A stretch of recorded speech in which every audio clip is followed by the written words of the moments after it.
In this video I will show you step by step how you can build this pipe bender.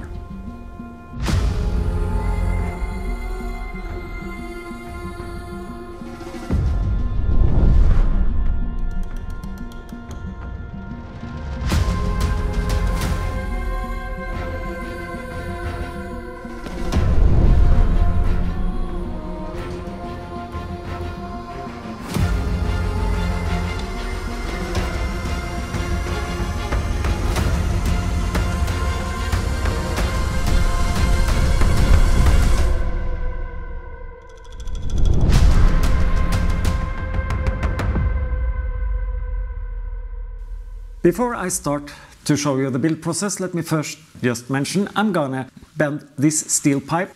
It's 1 inch, 25 millimeters, and I'm gonna use it on my Honda Cafe Racer build over there. But it will be easy for you to do modifications if you have a wider or narrower pipe, so you can still follow along with this build process. Let me show you some of the tools that are needed to build this pipe bender.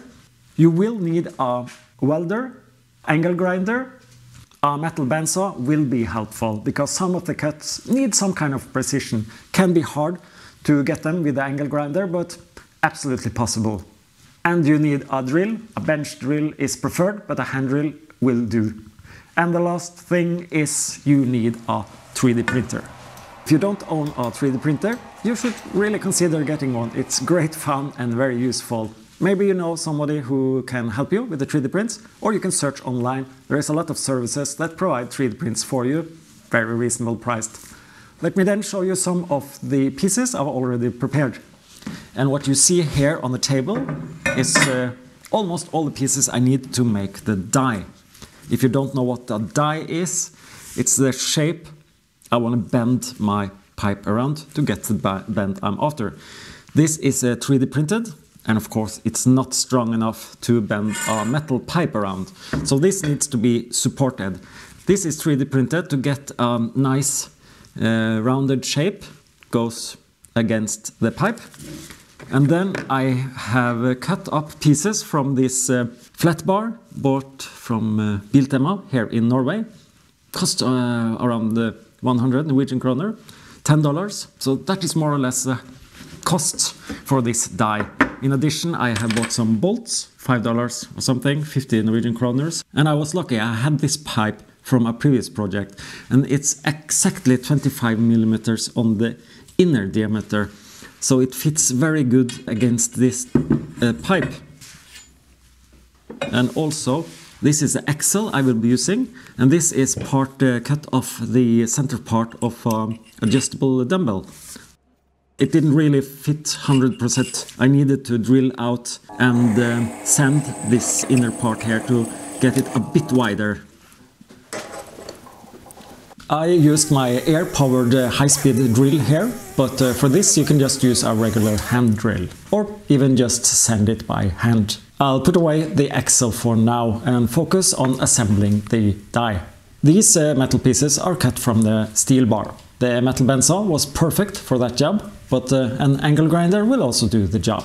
I used this 3D printed template to get the correct shape and for marking the holes. You can see I have numbered all the pieces. That's because I've already done a test fitting. It's hard to get all these pieces perfectly sized with the tools I have been using, so I spent some time assembling piece by piece, modifying them slightly with the angle grinder to get a decent fit. The plan is to have metal on each side and on the inside of the 3D printed die. And here I can see I have forgot to add a chamfer where the weld is supposed to be. Give me a sec. Like this. It will make the weld stronger and not extrude as much. Just remember to not make a chamfer on the end pieces. Then it's just to assemble all the pieces, and the die is starting to get its shape. By the way, links to all the files for the 3D prints are available in the video description. Also, the original 3D model is available if you want to modify the size of the die. Then it's rather easy to set up the remaining pieces using the 3D printed installation template.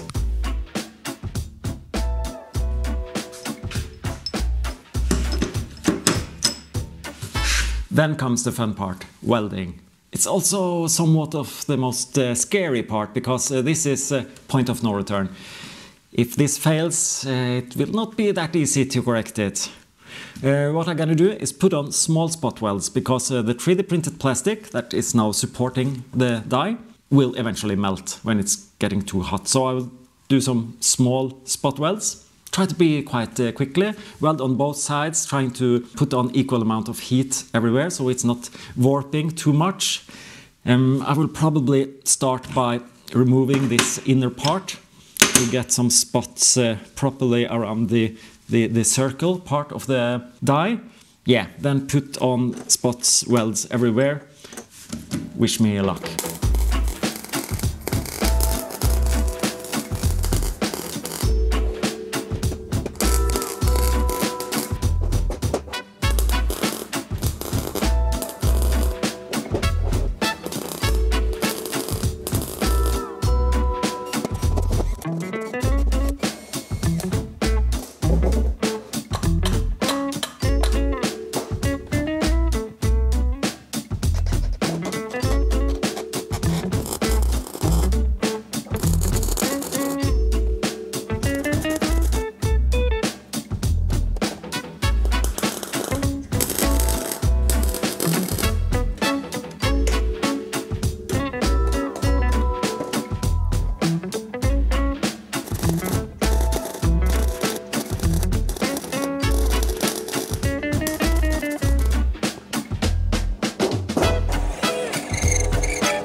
The die is done, and the worst part is done. This is the biggest job, welding this together. And I think it turned out to be quite nice. Maybe not the most typical design for a die with this spoked design, but very fashionable.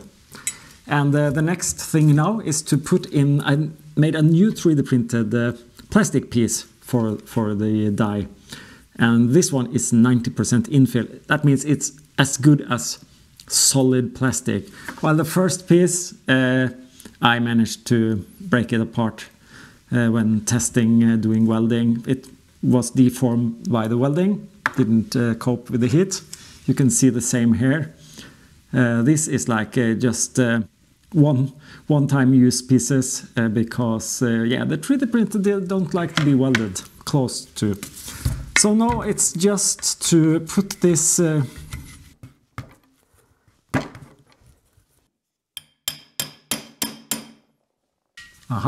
yep, the first one. And if you wonder why I went for a white 3D print instead of the black The reason for it is actually because I ran out of the black one and then I only had the white. It doesn't matter. Colors doesn't matter at all. Some say that transparent 3D print is the strongest. All the others have some kind of pigments added to it to give it a color. And it's not there to make it stronger, it's just there to give it color. So transparent 3D print is probably the best one. No pigments there, so it's like only the good stuff.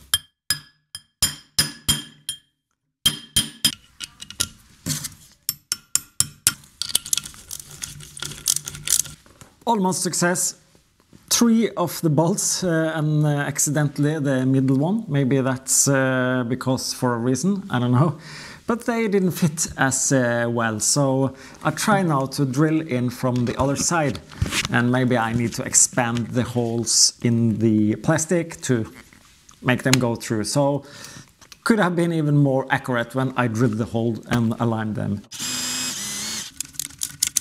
Okay, so the conclusion, it would probably have been better to just have a nut on the backside and have drilled hole and not threaded this part. But I thought it might look cool to, it looked more professional, you know, but I think I regret that now. So just drill a 6mm hole instead on both sides and put in a bolt with a nut.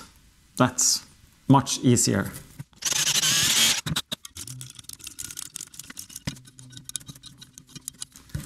And finally, all the bolts are in. Perfect, the die is done. And maybe I should mention these bolts, they have 2 purposes. One is just to hold the inner plastic where it is right now. It's not supposed to move or be shifted. When I add a pipe here and this is start to be bent around, of course I want this to stay put as it is. But even more important is it to help the die to stay as it is right now. Because when this pipe is getting bent, it will flatten, it will start to collapse. So I need these walls here, these outer walls, they need to stay put into shape. And these bolts will make sure they are not expanded as they are put force on this die. It's really solid and sturdy. I think this will do the trick. Next job is to use this. I think you've seen one of these before. It's the exact same flat bar, metal bar from Biltema. So the handle I will be built now will also cost $10 or 100 Norwegian kroner. And it's a really easy build, so this will be a quick job. Maybe I should explain a bit better what I'm about to do. I'm going to transform this flat bar into 2 equal pieces. That is going to be the lever that goes on the axle, same as the die. And then I'm going to use it to bend the pipe with it. Now I'm going to join 2 of these to get a wider piece. And of course you can use the angle grinder for this. You don't need this metal bandsaw, but it really helps a lot.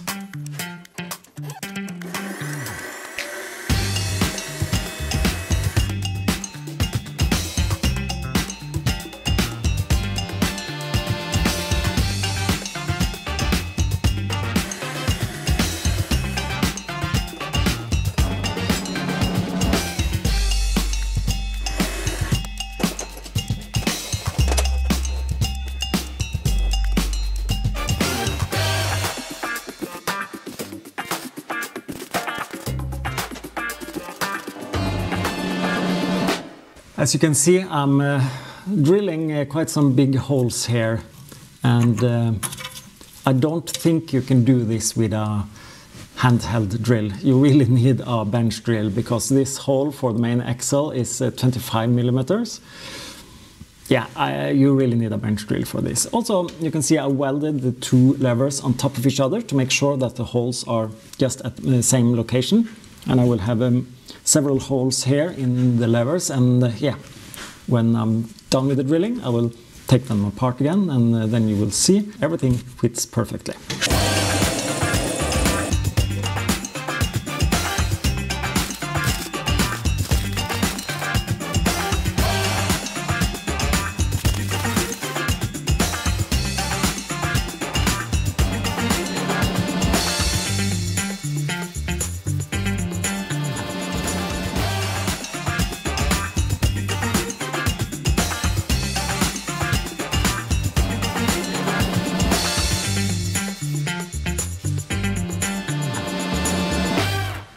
pieces for the bender is finally made and painted. Did you like the blue color? You can of course select whatever color you want. Let me go over all the pieces. This is the base. You can of course use whatever you have, as long as you have somewhere to put the axle, some quite sturdy base for it. Then it's the handle, the lever, and that goes on top here. I have also 3D printed this, what shall I call it, support plastic, just to put it on here. So I can rest this. Let me turn the camera a bit, because I have some clearance, some distance under here, so I just 3D printed this so to have this flat. Also notice that I have welded on a ring here. You can see it here as well. So I have a piece of a pipe welded to it to get a bit thicker where the lever goes on the axle. If I had an axle that was not threaded, I think that would be better. These threads are really not needed. It's just this is what I had. And to avoid this lever biting into the threads, I added this pipe. Yeah, it should go smoothly around the axle. Then I can put on the die. I have these 2 spacers cut from a steel tube. And by the way, these 2 bolts are a bit overkill. But I had this big threaded steel rod, M24. It's way too big, but it's what I had.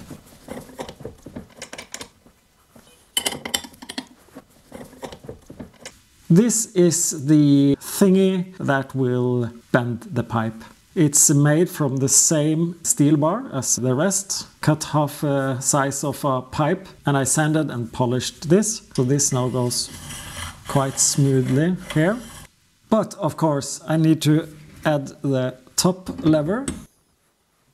I 3D printed some washers as well. They are really just for the looks. It would just be a shame to scratch my beautiful paint. This one is also just for looks. It's really not needed. Well, I have them, so why not use them? Then it's the last piece, and that is the glider. I'm not even sure what to call this.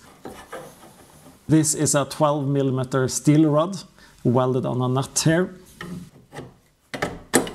And that's it. So now it's just one problem. The die is just moving along with the lever. That's where this comes into play.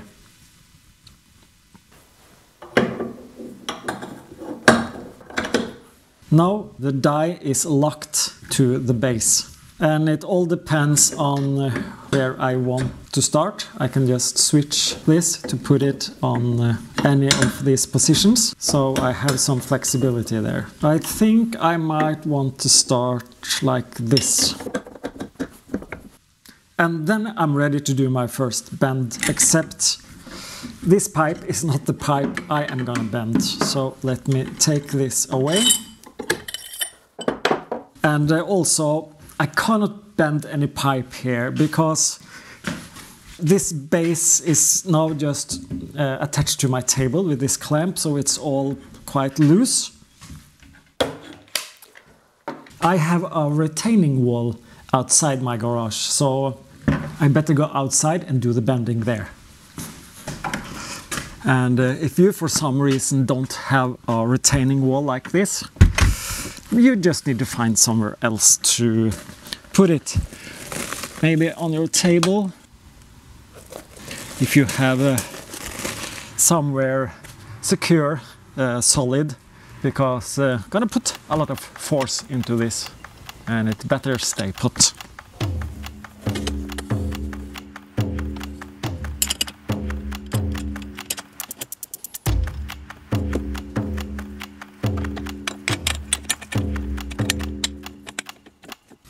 Okay, and then it's just to test it out for the first time.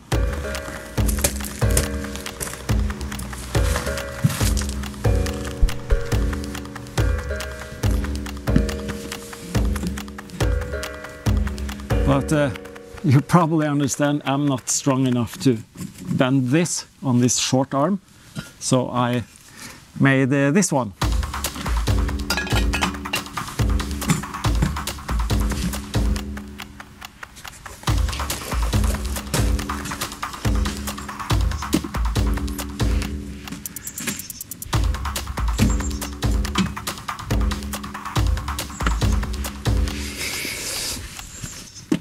Wait a second, I think I'll apply some thin oil on the pipe so it's more slippery, so it's not that much friction.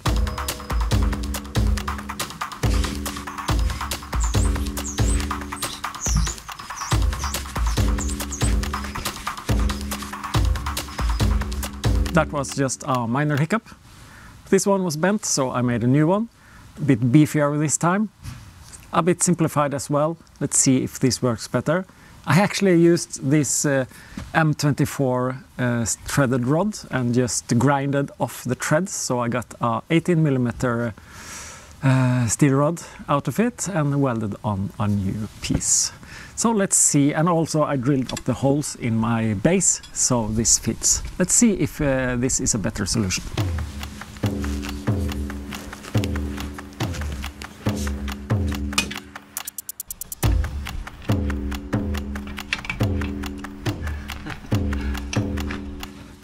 Next problem, this didn't hold.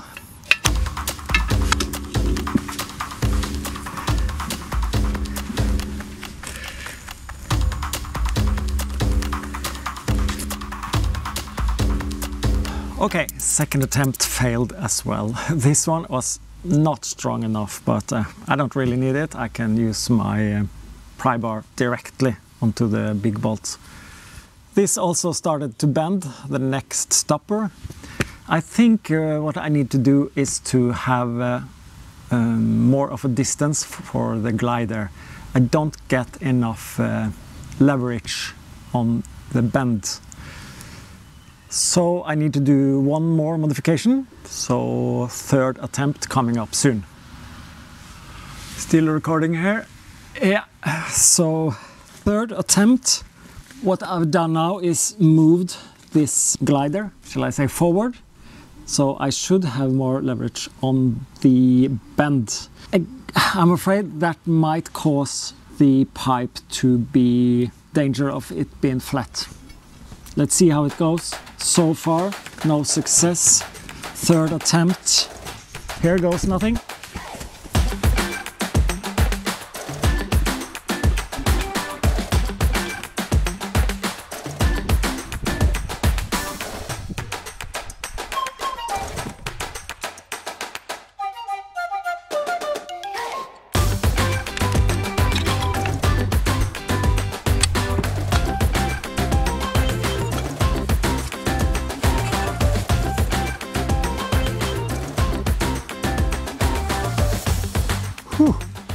And you got free exercise as well doing this.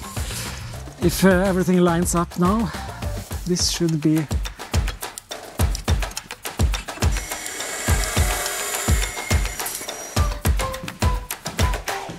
I must say, isn't this just beautiful? It is just perfect, I would say. At least 99% perfect. I can feel on the inside of the curve. It's a bit gnarly, almost not possible to see it, but yeah, at least for me that doesn't matter. I'm not gonna see this inner loop anyway. On the outside it's completely smooth. I was afraid maybe I was not able to keep the shape. I measured it and I have to say, yeah, I couldn't be more satisfied. When I measure the size, it's 0.5 millimeter compressed, 24.5 millimeters is the size, and the other way is 25.2. So it's as good as not deformed, collapsed at all. And also the other way, when I measured the size, I aimed for 26 centimeter, and it is 26 centimeter exactly. I am absolutely satisfied with this result. Fits perfectly on my motorcycle. I managed to get the distance here spot on. It's a bit more narrow here than on the loop. That's intentional. Let me show you all the pieces I ended up with. And here you can see all the pieces you need to make the bender. And it isn't too much and it isn't too difficult. Especially now that I have made all the mistakes, so you don't have to make them. If you want to know the exact dimensions of all the pieces, just take a look in the description field. And let me now quickly show you how I solved the problem I had in the beginning when I wasn't able to bend the pipe. What I had to do was to offset the slider piece to get a gap between it and the die. I did, however, also make a second pass over the bed with a glider at the closest location to get a tighter bend, especially at the end of the bend. So, what do you think? I would love to hear from you if you have any questions, or maybe you would have done things differently. I have at least one improvement I will do, and that is to build a stand for it. Crawling around on the grass wasn't that much fun. I have a lot of exhaust pipes I'm going to bend for my other motorcycle. That is 1¼ inch and 1½ inch, 32 millimeters and 38 millimeters. So I will make bigger dies for these pipes, and I hope to reuse most of the bender. At least the lever is built, I think, beefy enough, powerful enough to cope with bigger pipes. I'm not sure if you can tell, but I'm quite satisfied. Even the colors. Well, I have nothing more to add. Thank you for watching. Hope to see you again later. Bye bye.